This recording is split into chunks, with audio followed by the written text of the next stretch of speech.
I am Osima Biswal.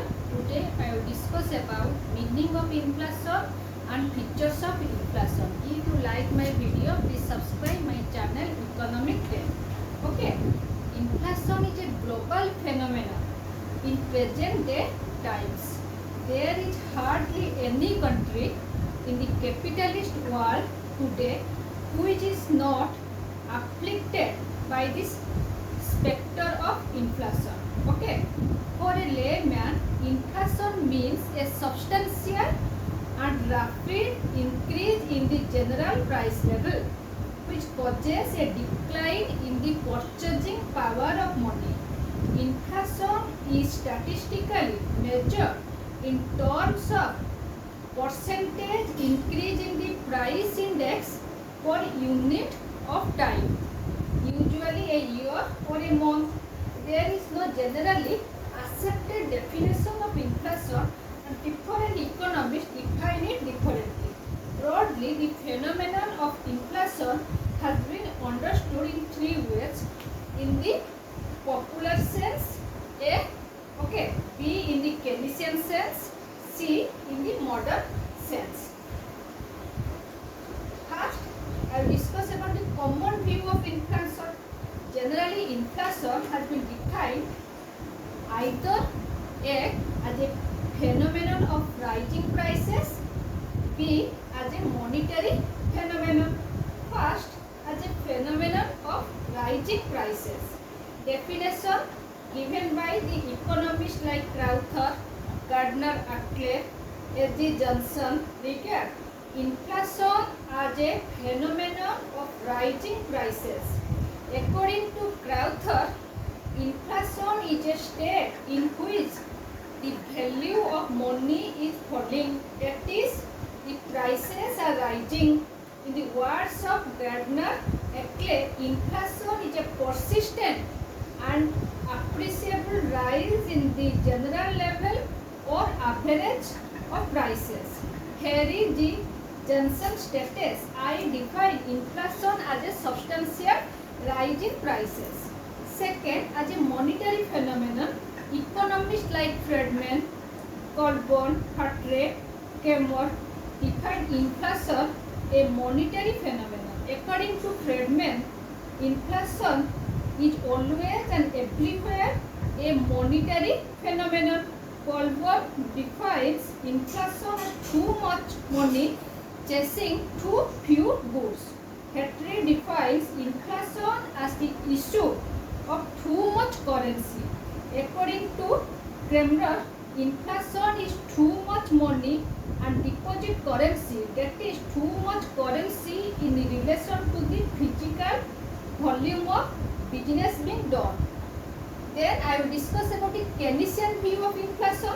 Keynes defined inflation as a phenomenon of full employment. According to him, inflation is the result of the excess of aggregate demand over the available aggregate supply, and true inflation starts only after full employment.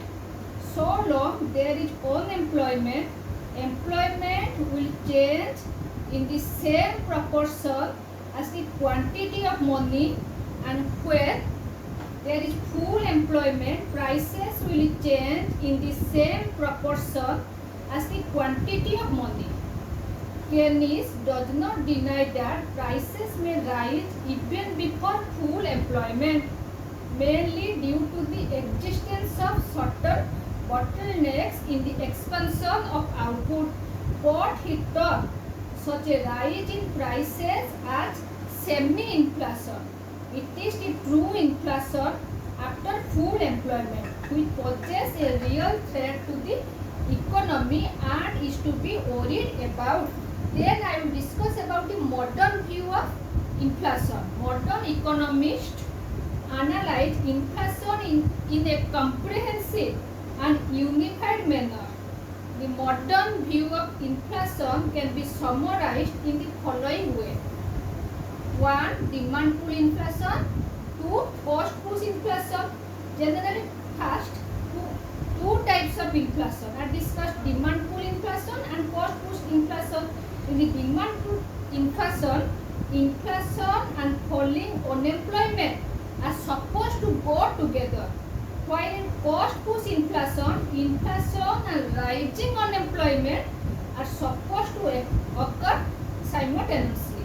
Second, during late 1950s, A.W. Phillips empirically supported the idea that there existed a permanent long-run trade off between inflation and unemployment, which implied that less inflation meant more unemployment and less unemployment would coexist with the higher rate of inflation.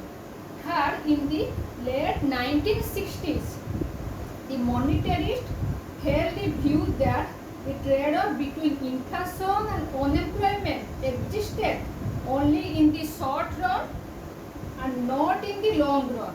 In the long run, when anticipated inflation is equal to actual inflation, inflation and unemployment will simultaneously increase.